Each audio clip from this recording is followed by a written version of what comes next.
Hi అండి అందరికీ. మొన్ననైతే ఒక కస్టమర్‌కు నేను ఫిదా అయిపోయానని చెప్పాను చూడండి. ఆ కస్టమర్ ఏ బట్టలైతే.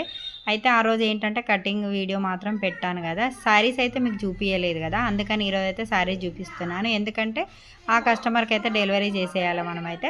అందుకనేసి చూసారు కదండీ, చాలా బాగున్నాయండి. శారీ క్వాలిటీ వచ్చేసి రేటు కూడా మంచిగానే ఉంటాయి వీటికైతే నాకు తెలిసి అయితే. నేనైతే ఇందులో ఏ ఒక్క చీర కూడా నేనైతే కట్టింది తెలవదు. అంటే నా సెలక్షన్ నాది, వాళ్ళ సెలక్షన్ వాళ్ళదనమాట. నాకైతే కలర్ కాంబినేషన్ అవైతే బాగా అనిపించింది. మళ్ళా అందులో ఏందంటే అన్ని చీరలకు పైపింగ్ ఏపించుకుంటది. రౌండ్ నెక్ పైపింగ్ కాబట్టి చాలా ఈజీగా అయిపోతది. నాకు ఒక 1 అవర్‌కి ఒక బ్లౌజ్ అయితే కుట్టేయగలుగుతా. అందరిలాగా ఈ ఒక్క వీడియో చూసి 1000 10 బ్లౌజులు కుట్టండి, 100 బ్లౌజులు కట్ చేయండి. నాకు అలాంటివి రాదండి. నేను చేసేదే చెప్తాను.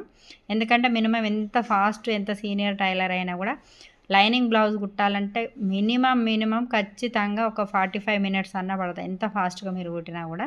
అంతకంటే తక్కువనైతే పట్టదు. నాకైతే పైపింగ్ తోటైతే బ్లౌజ్ మొత్తం ఒక 1 అవర్‌లో కంప్లీట్ అయితది. కటింగ్ అనేసి ఒకవేళ దానికి ఏదైనా మెజర్‌మెంట్ అటు ఇటు సెట్ చేసేది ఉంటే మాత్రం ఒక 7 మినిట్స్, 10 మినిట్స్ అయితే అట్లా పడుతది. ఇలాంటివి ఏం లేవు, బ్లౌజ్ ఎట్లుంది అట్లా కట్ చేయాలంటే ఒక 5 నిమిషాలలోనైతే కట్ చేస్తా అనమాట.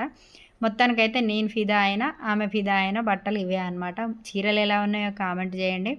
అదే విధంగా నేను స్టిచ్చింగ్ చేసుడు ఎలా ఉందో కామెంట్ అయితే చేయండబ్బా. ఓకేనా ఫ్రెండ్స్, చూసారు కదా మొత్తానికైతే 6 చీరలు, 6 బ్లౌజులు. లైనింగ్ నేనే తెచ్చాను, ఫాల్స్ ఏపిచ్చాను, స్టిచ్చింగ్ కూడా నేనే చేశాను.